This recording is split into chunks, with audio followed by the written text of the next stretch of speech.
give you a bit of context about behavioral insights in Italy.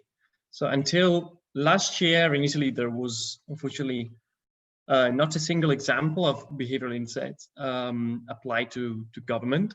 There were sporadic standalone initiatives consisting in one project, but there wasn't any institutionalized unit.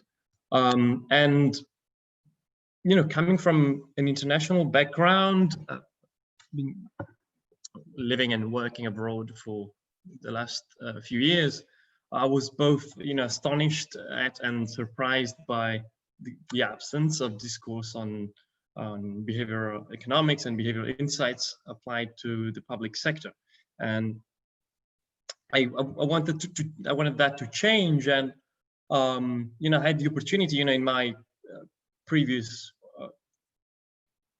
work projects to interact with several government officials, and eventually the Secretary of the Environment requested and to help her basically design the behavioral economics agenda for the plan on environmental policy.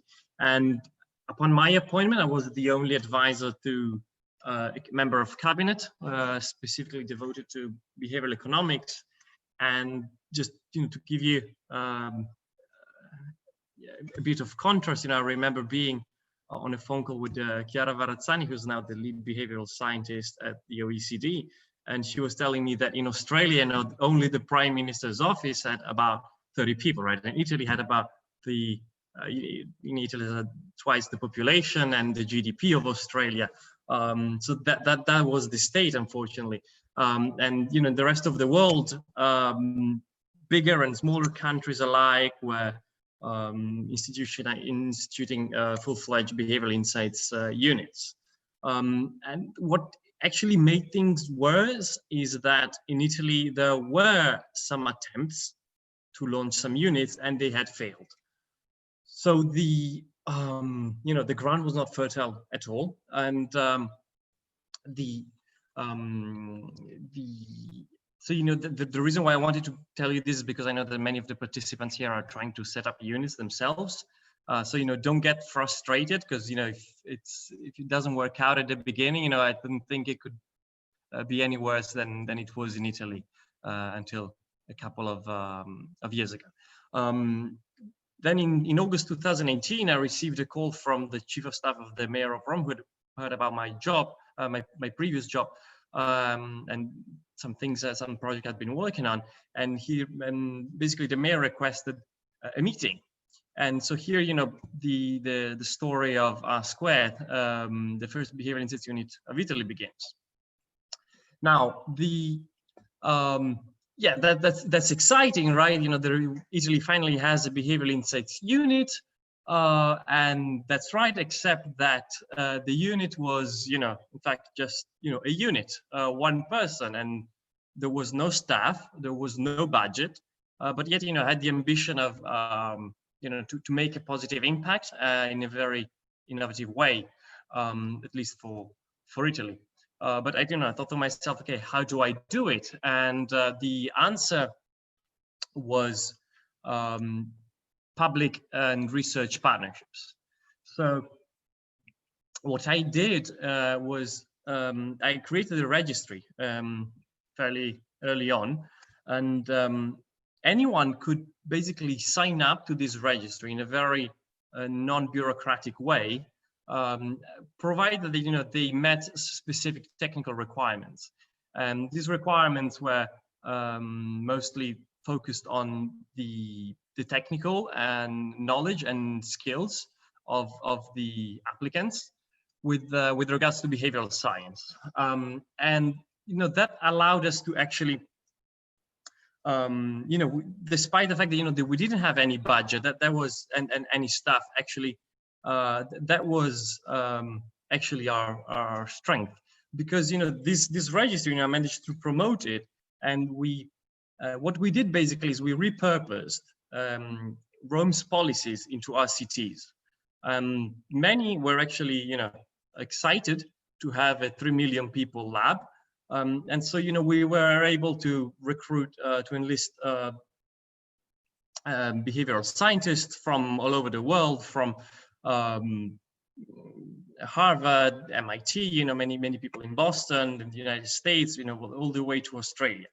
And this actually worked out fairly, it worked out nicely, because we were actually able to focus on specific verticals depending on the expertise of our external partner. And so, we're working with geneticists from Harvard, as well as people who focus on transportation behavior in Australia, right? And with this format, we were able to specialize in a way, and we in the first year and a half, we've actually been able to conduct about 40 projects in a variety of policy areas, including public transportation, democratic processes, education, tax compliance, legal services, and so on. And all of this was done without having actually any behavioral scientist on a payroll, which is not ideal. I don't recommend that anyway, but at least it helps you survive in the startup phase of the unit. These projects actually included, the first RCT ever conducted in the millennial history of Rome, as well as the largest trial, to my knowledge, ever conducted in any field in Italy. And this was a trial done in collaboration with the Duke's Professor Hemant Kakkar and HBS's Professor Jon Jahimovic. Now, I know that the specific interventions are beyond the scope of this presentation, but so I won't discuss any of them in detail. But I wanted to, just to give you I want to get you the flavor of some of the things that we've been working on, and especially, to show what was basically my agenda, at least in setting up this unit. And I invite whoever is currently thinking or planning on setting up a unit, what is your actual agenda?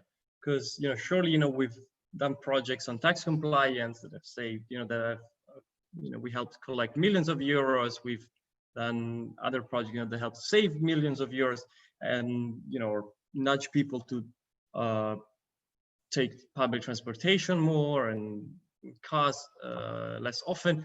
And all these, I think, are laudable goals, and it's very important that the projects actually achieve concrete results very early on. But my personal goal was actually different, and it was to change mindset, to show the Italian public sector that things could be done in a different way and using a different method. So my goal actually has been to let the environment in which I am experience different things, different techniques, different methods, and from different disciplines, and learn from those. So this is an example of this is actually the first RCT ever run in Rome, which I mentioned earlier. I haven't translated it on purpose because I don't want you to read it, because this is a letter that was sent to people that had litigation with the Municipality of Rome, and it was a nudge to prompt them to settle the litigation. The reason why I haven't translated it is because I want you to focus on what is unusual here. You immediately can recognize that this is a totally different form of communication from any sort of standard bureaucratic legalese, and this was indeed the goal, and the goal was dual, actually. So there is, of course, evidence, that backs, every single element in this letter, and we do base whatever we do on science, but there is actually something else, and which is that as a first project, I really wanted to show people that this methodology not only works because of the result it achieves, but I wanted also to see, the unpredictability of the result. So most people in civil service, at least in Rome, doubted that, sending a letter to people to nudge them to settle litigation would have any effect. Even more so, when this was the content of a letter, an image, an informal tone, and so on. Well, in the end, actually, the intervention was very successful. It more than doubled the settlement rate for the treatment group versus the control group, and it was statistically significant. And it resulted in about 7 million euros in settlements that were closed, as well as several thousand working days that the legal department, didn't have to spend on these practices. So it was very successful, and people were extremely surprised, not because it worked, but because of what worked. And so this is something that I encourage everybody who's, designing the first nudges in an organization to think about.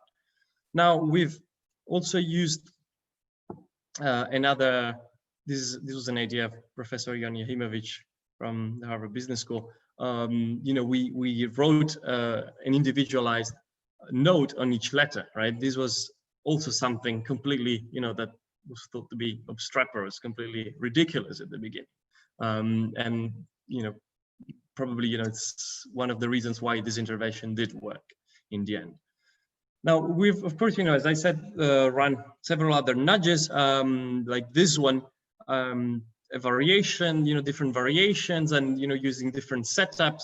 And we've also conducted lab experiments and online experiments. But we've also, tried to, use different technologies, different instruments. For instance, recently we've conducted an experiment to evaluate the communication campaign on fare evasion of our public transit company. And this was done in collaboration with Fabio Babiloni and Anastromia. And what we did here, we used several biological and neurophysiological metrics. So for instance, we used galvanic skin response, we used the eye tracking, and we used the EEG to evaluate the effectiveness of a campaign. Another example was during COVID or after COVID, we implemented a protocol wherein participants who are exposed to an increased amount of stress and anxiety because of COVID are actually trained to deal with these negative states, negative emotions, through the use of VR. We were the first municipality or first government actually in the world to use VR specifically to aid COVID-19 related stress and anxiety. And our protocol was based on a protocol that was piloted in Italy's first COVID-19 hospital in the north, in the red zone. Another example, of something a little different than your typical nudge intervention is, we're currently working with local academics as well as scholars from the Harvard Chan School of Public Health to use basically biomarkers to evaluate policies. And here, what you see here is a telomere, which are the little yellow tips at the end of chromosomes. And what telomeres are, is basically they're biomarkers for longevity. So basically, what they do is they tell you a lot about the person whose telomere you're measuring. First of all, they tell you about their longevity, but actually telomeres are associated with a number of diseases and other physiological states. So what we're doing here is actually to use telomeres to evaluate how certain policies have an effect on the health of people, using this sort of indirect measurement, right? When you can't run an RCT, although you can use, of course, biomarkers also in RCTs. specifically, you know, we've been focusing on the role of greenness. So what is the effect of greenness on citizens' health? And in order to do this, what we plan on doing is use satellite data. And so we will basically create an index for each geographic indicator in Rome, and maybe beyond Rome. Actually, we'll be thinking of expanding the project to different areas. And through satellite data, we basically create this index of, you know, greenness. So basically, we are able to tell how many green spaces and are in a specific area, and then see whether, you know, there is any correlation with biomarkers, with telomeres specifically. And you know, the idea is then, you know, to investigate, you know, what the effect could be, you know, maybe social cohesion, or what behaviors could happen around green areas that maybe allow people to live longer. So if you have a longer telomere, basically you have on average, you know, you're more prone to have a longer life. Now, so over the last year and a half, we were able, you know, to go from one unit, you know, me being, you know, and going, you know, knocking on doors, you know, and nudging people to nudge, to actually, you know, being a full-fledged department within the mayor's cabinet office. You can see on the right, you know, our little headquarters. And this is, again, great, except that COVID happened. So we had planned, you know, 25 interventions across 19 different policy areas. And of course, you know, everything changed due to COVID. This was an interesting period for us, though, because we were, you know, Italy's only behavioral insights unit. And so when COVID-19 happened, we realized, you know, like many other behavioral scientists, that the outcome of the pandemic would depend not only on virological issues, but on behavioral aspects too. And so, you know, as you know, the only behavioral insights unit in Italy, we felt compelled to actually do something, since, you know, there isn't this sensitivity at a national level. So what we did in the first 24 hours of the emergency, and you know, that's exactly, you know, when Italy entered the lockdown, which, you know, we all know what it is now, you know, but by then, you know, it was shocking. You know, the most restrictive measure on a Western country since World War II, and the rest of the world was actually just carrying on as, you know, doing, you know, things as usual. What we did in the first 24 hours was actually we put together a group of behavioral scientists across 9 different time zones, and we were able to actually produce the first quantitative empirical data about behavior and the lockdown. To my knowledge, that was the first experiment. It was an online experiment, and that was the first such experiment in the world on the lockdown. From then, you know, we went on to investigate other issues, and particularly, you know, in March, we ran other experimental surveys, and what we found was that the emergency was actually shifting very quickly from, you know, being a medical, physical health emergency to being a mental health emergency too. Now, of course, you know, in hindsight, we all know that, but this was, again, you know, in March, and many countries hadn't even entered the lockdown yet. So this was very interesting. The whole process actually was touching in a way, because it was really moving to see, you know, how people from all over the world had mobilized, you know, to help Italy at the beginning, and then, you know, many of us went on to do different things, you know, in different projects. You know, you can see the group, you know, of people that are too numerous to to thank all of them individually. You know, the story was actually featured on Scientific American and local press here in Italy, and our work has then been featured and used, you know, by the OECD and the UNDP. So what comes next? So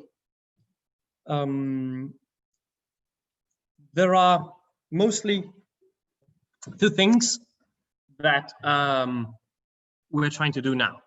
And one is internal, and that's basically to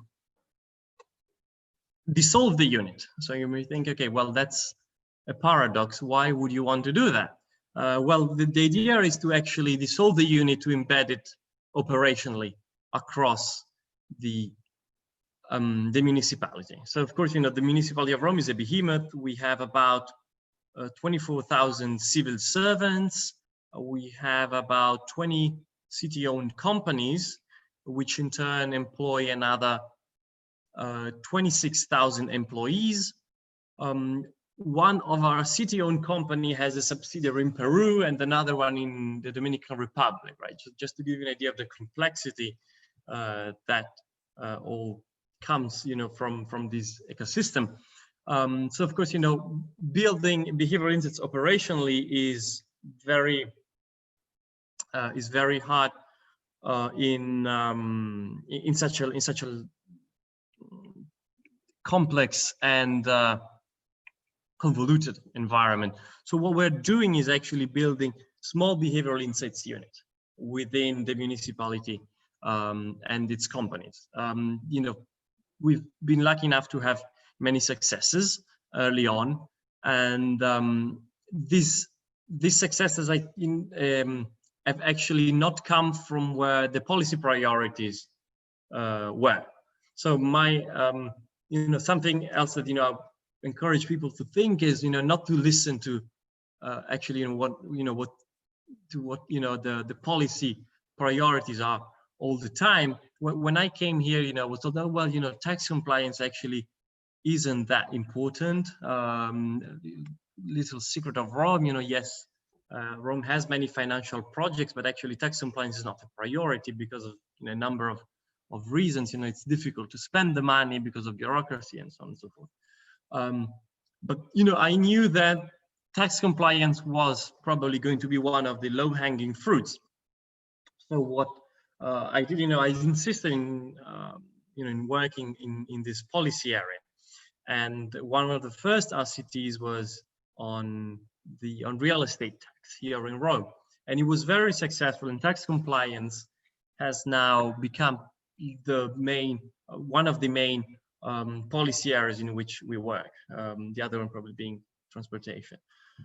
So the reason why I insisted was not, you know, because I wanted necessarily to work on tax compliance to help that policy area, but more specifically, the goal was to have some quick wins and encourage people, you know, to and once you do have some quick wins using this innovative approach, you know, that, you know, nobody had ever used at the Municipality of Rome, you see that opinions and attitudes change dramatically, and so policy priorities also change, and all of a sudden, you know, every single euro has to be saved through behavioral insights. Now, of course, you know, you do have to listen to people, but for other reasons. So another mistake that I've seen a lot in some of our projects is that the technical expert does not necessarily listen to the people that are involved in the processes. And this, I think, is a huge mistake, because yes, we know a lot about human behavior. You know, there has been a lot of research and there is a lot of literature on that. But actually what is often missing is the context. And there have been numerous issues, you know, on external validity of nudges and behavioral interventions. And one way we've been able to circumvent that issue is to really listen to the people that own the processes and make them part of the co-design of the interventions. Another aspect that I wish, you know, I'd done more. Honestly, I think this was a mistake early on, but probably I didn't have the bandwidth, you know, being alone at the start, you know, but I think it's very important to do capacity building within organizations. So as soon as, you know, we did have some more bandwidth and resources, you know, we immediately started organizing lectures and workshops. And this is where I think, you know, the change really happens. It's when you know, people come to you with ideas of, you know, nudges that can be used, and policy areas, you know, that can benefit from these approaches.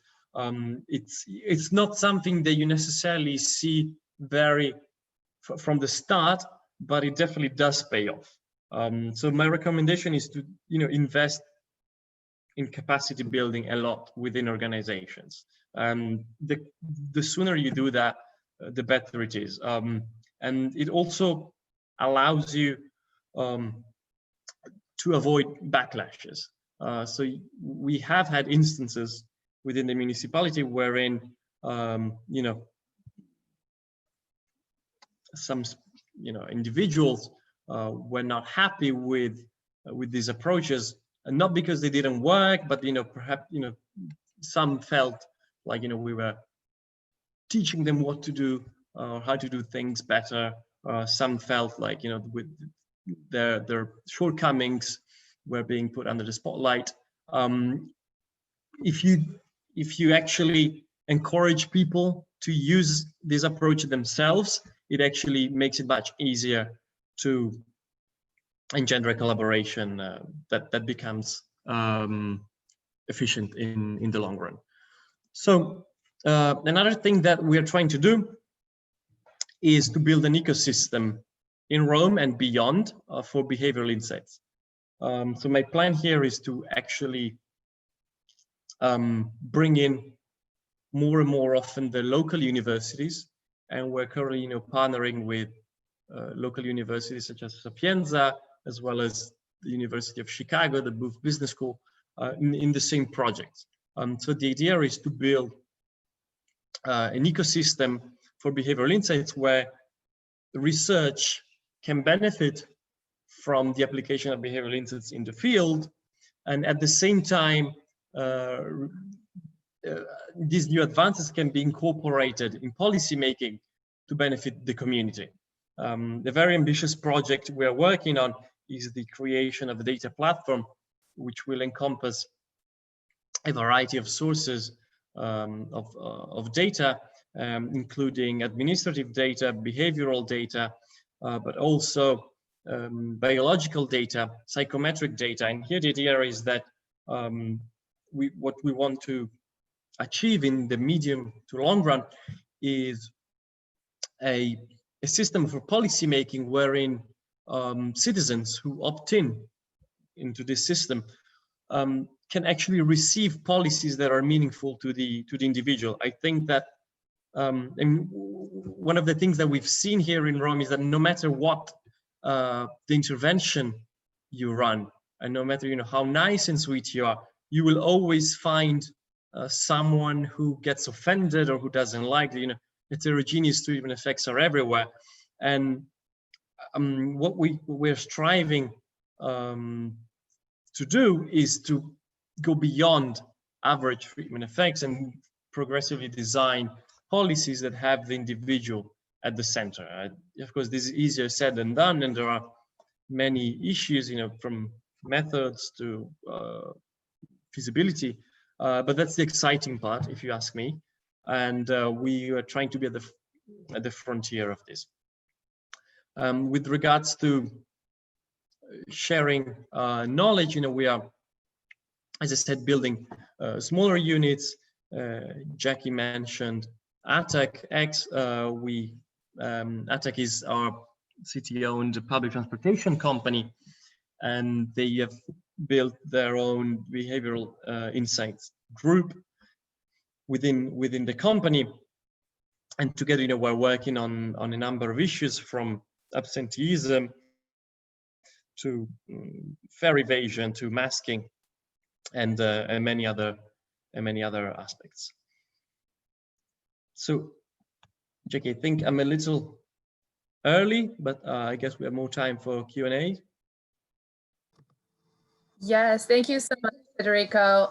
So we'll continue on with the conversation with you. Jackie and I have some questions, and hopefully our audience can also jump in, drop your questions in the Q&A box or the chat. So one thing that comes to mind as I was listening to you was the question around partnerships and how important they were. And can you tell us a little bit more, as you know, you went on from like knocking on doors to like forming an actual team, what role the partnerships played, and how were you able to bring those partnerships into your nudge unit? Could you elaborate a little bit more? External partnerships, right? Yes. Yes. Yeah. Yeah. Gosh, I mean, we could have a whole session on that only. Yes. So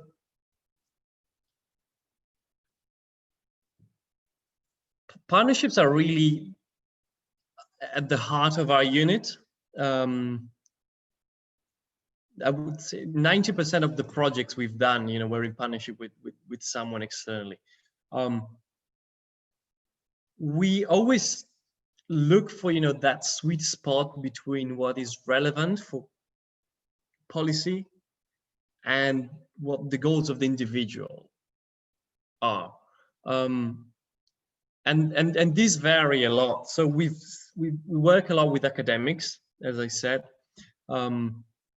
Most of our partnerships are with researchers, and with them, you know, what we do is, you know, to really understand and to really make sure that they get an environment wherein they can test their theories, but in doing so also, you know, bringing some innovation and some insights.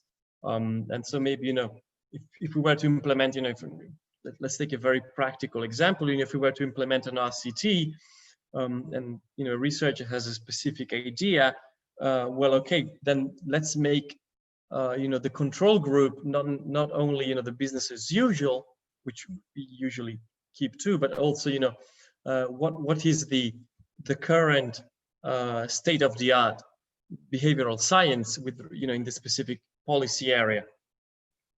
And this usually allows us to significantly improve policy outcomes. Of course, you know, this it's not always optimal, especially, you know, at the early stages, when you really want some quick wins. And I guess that the easiest thing to do then is to actually copycat, you know, just go and read one of the behavioral insights team reports, ideas 42, you know, and just do something that, you know, they've done, and they've done a number of times, and there is evidence that you know, certain techniques, you know, can be easily replicated. Do those. Researchers aren't necessarily interested in those. Now, what we found, however, is that I focus mostly on researchers in my presentations. I thought we would run out of time, but actually, we have a number of members in our community that don't come from research. And, you know, we have people that work in the private sector, we have people that work in other government agencies, and their motives, their goals are different.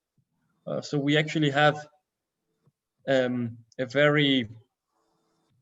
have a wonderful small community of Italian behavioral practitioners around the world, and we and, you know, a lot of them have helped us, not because, you know, they want to get necessarily anything out of this, but, you know, they're just so happy that the field is finally progressing in Italy, right? I mean, Italy, it was just ridiculous, right? I mean, Italy is a G7 country, and it had no behavioral insights unit, you know, until recently. So many Italians abroad have been excited, you know, and wanted to collaborate. Others, you know, do it because of they have a vocation, for service. So they generally want to help, the cause, and so they want, they see it as sort of a volunteering activity. Others do it, for experience. Maybe, some more junior people, they want to step away from the lab and do things in the field. They do it for the experience, to gain experience on their CV or practical experience. So everyone basically has, their different goals, and it's not easy to actually always find, the match. But over time, I think that if you do have a model that allows, to be nimble, in setting up these collaborations, it can be an extremely valuable resource. I mean, the stuff we did during COVID, it was amazing, and it was only thanks to, people around the globe, right? We didn't do much, honestly. I mean, we were just mostly coordinating, but we had, 30 people around the world, working around the clock. When somebody, was going to sleep, there would be someone else in Australia, taking up the task and finishing it. So I think, it can be extremely beneficial to have these collaborations set up in such an agile way. Great, great. And I think Jackie is going to lead with a few questions we got from the audience. Go ahead, Jackie. Yes, so to start, we have one question about a point you made at the end of your presentation, specifically on incorporating the people that you are ultimately impacting in your interventions into the process of designing or perhaps soliciting feedback on those interventions. So could you speak more about that and perhaps how that may be influencing your outcomes in the end as well? Yeah, sure. So when it's not always possible, of course, and oftentimes, we have time constraints, and we just have to basically design an RCT within a couple of days, and in those instances it's fine. But whenever possible, we actually try to bring in all the stakeholders. We try to bring in fellow civil servants that don't necessarily have any knowledge on behavioral science, but nonetheless have specific sectorial knowledge, as well as, people from outside the municipality, so any stakeholders. This is, something that actually we've worked very well with ethnographers in this sort of setup, because they really understand, the qualitative aspect of it. And another piece of advice that I would give is, when a unit is expanding and you're hiring, to look for someone, of course, that has quantitative skills, but also, qualitative skills. Now, this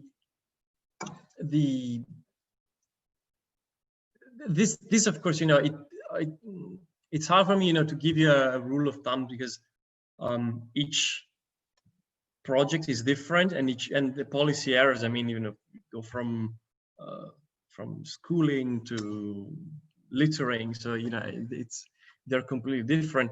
But I guess my main takeaway is to always give it, whatever the idea of the non-behavioral guys are, give it a shot. And this is beneficial, I think, for two reasons. One is because you never know, right? Let the data tell you. Let an RCT tell you what actually works. And then the second way is because actually, by letting people, getting their hands dirty in co-designing interventions, you're securing long-term collaborations, which again, I think is really the key issue, right, of behavioral insights unit. It's to actually have internal buy-in, and that's the hard part, right? I mean, having the buy-in from the top hardly ensures productivity. in terms of, actually running operations. And actually, I think that sometimes, so what we did is set up the unit directly under the mayor's cabinet office, or within the mayor's cabinet office under the mayor. And that was certainly good for some things, because that, gave us the opportunity to work across the policy spectrum, from waste management to public transit to COVID. But it made operational things much more difficult, because usually the higher you're an organization, the more bureaucracy it is, right? Because more things are at stake. So, even when you have something very silly, you need to go through 10 different people before you can actually proceed. And another issue, is really the higher you go, the busier people are. So my position has always been within the mayor cabinet office, but I actually, didn't, had 2 lovely meetings at the beginning with the mayor before, when I was sort of, pitching the idea to her. But what once I had actually signed the contract, I didn't actually meet the mayor for 3 months. So it was literally, just me going in and knocking on doors. And whereas, I think if you maybe start, within a specific department that maybe has a more focal area, a policy area, then, you might be able to actually collaborate with all the members of that host department, host division, and leverage that. So I guess, it's good to be at the top once you have very strong buy-in, once you have resources. I know the BDT, they started at 10 Downing Street, but, they had 10 people, they had budget. If you don't have that, it may, as counterintuitive as it may sound, but it might actually, you might be better off actually doing something, within a smaller division of an organization. Yeah, great. And speaking of getting that buy-in, you showed some out-of-the-box interventions, one that didn't follow the typical bureaucracy. How did you go about overcoming the resistance so that you were actually able to do some of those early trials? Yeah. I don't know. I guess I should give you the diplomatic answer, right? Because the reality is that sometimes it gets really awful. For those in the audience who come from Italy, the municipality of Rome, is a really difficult environment. It's, was plagued, by corruption for decades.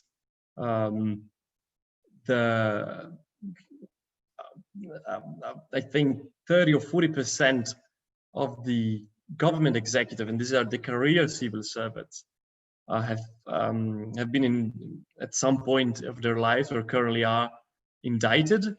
You can't really do anything. You can't really fire them, and that's unfortunately the reality of this context. So sometimes sometimes I felt that whenever people didn't want to do things, it's because they were there are, I'm talking about individuals and nothing systematic, but there are people who actually are happier with the way things are now, and they don't want them to change for a variety of reasons. So it's really tough sometimes, and sometimes you have to be sort of aggressive and call them out and escalate. A very silly intervention we did on tax compliance, and just considered of adding a sheet in a tax reminder that was already being sent at 0 cost. That had to be seen by the city minister of budget, the mayor, and so on. And trust me, there was nothing scandalous. It was much less scandalous actually than the one I showed, with the picture of the child. And that happens often. And I don't know. My strategy was just to be persistent, and just people here try to stop you, by exhausting you, and you just have to exhaust them back. Sometimes that's just the way it is. Now, again, this is a particularly how to say, harsh context. So I hope that in most organizations you don't have to go and use such drastic measures. So my guess is that in more sort of rational organizations, then the key would be to actually get people buy-in through not very unconventional strategies, at least at the beginning. I mean, do use something that is going to to somehow astonish people, to somehow surprise them, but something that has a very little chance of backfire, basically, and then progressively get their buy-in. Yeah, I think that's the more sort of realistic answer in any context outside of the municipality of Rome, I hope.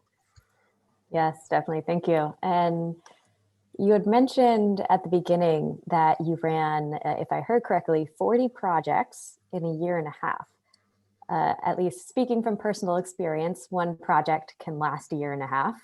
What was that process like? How were you able to manage all 40? And I guess from a leadership perspective, where did you sit in relation to all of those projects? Yeah, so an important element, I guess, is that during the first year, forget about sleeping. I know that's not sustainable, and I know there is plenty of evidence advising against that. And I, of course, agree with the evidence. But I think that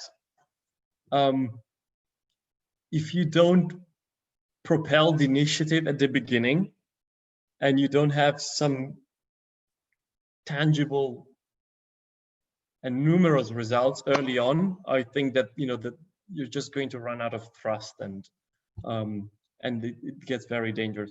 So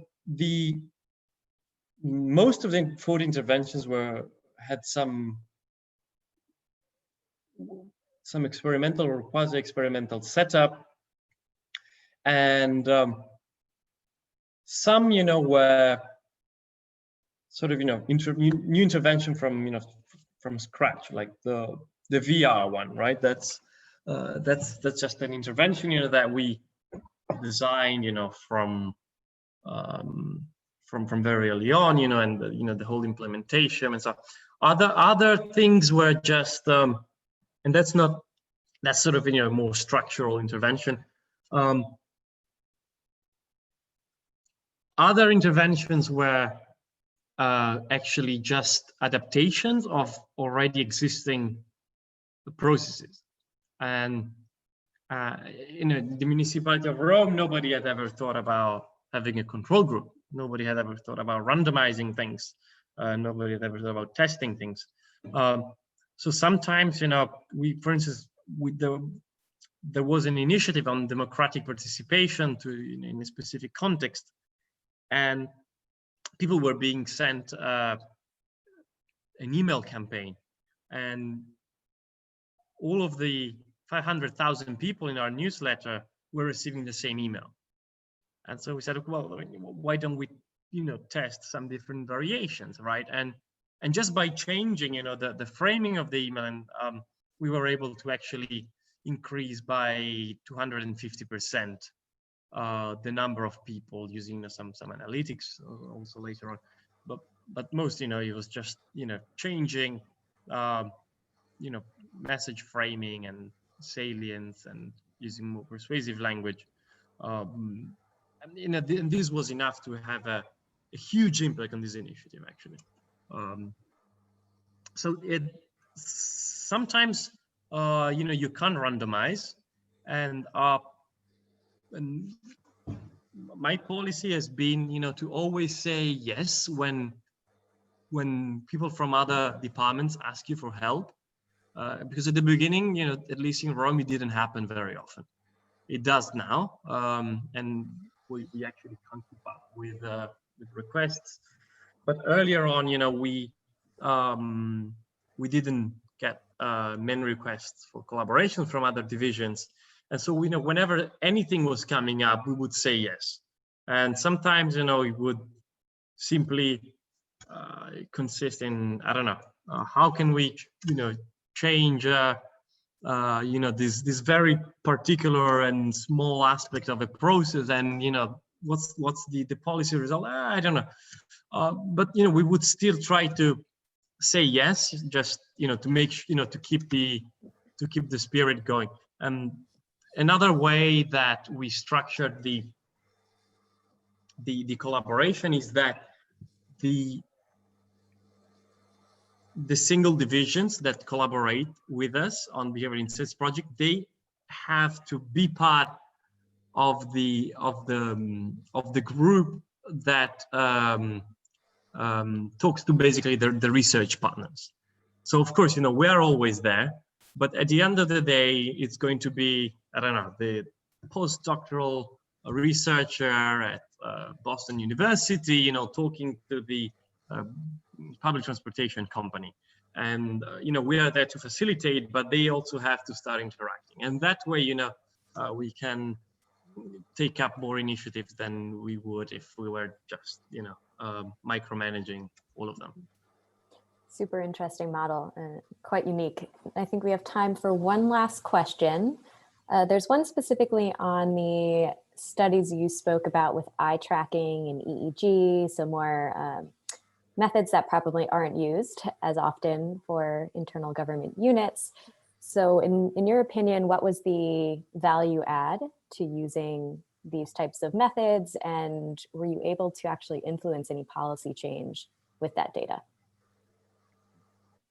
Okay, yeah, that's an excellent question. So, as I said, my main goal was not necessarily to have a short-term impact, with each specific method.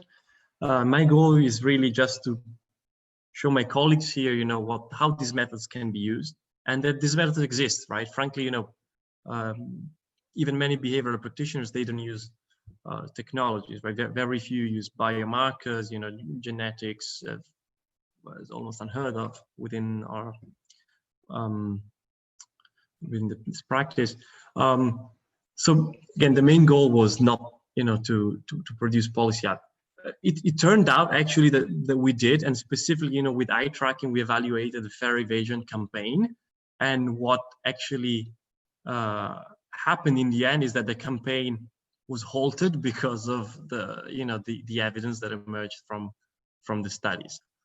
So it did have actually an immense implication policy-wise. But again, even if that hadn't been the case, I wouldn't have been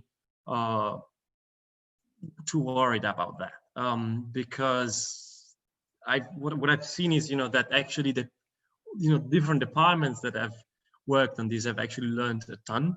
I have worked a ton, throughout, in each project. I learned a ton, and people learn a ton, and I think that's the main. That's just as important as each specific policy outcome. Wonderful. Thank you so much, Federico. And I just wanted to thank you, Jackie, and everyone who has joined us today. We are going to wrap up. This was our last session for the Big Mentoring Program and Public Good, Behavioral Science and Public Good. So we are looking forward to seeing you again in the spring. Until then, have a wonderful holiday season, And again, thank you, Federico, and thank you, Jackie. Have a good day, everyone. Appreciate it. Thank you.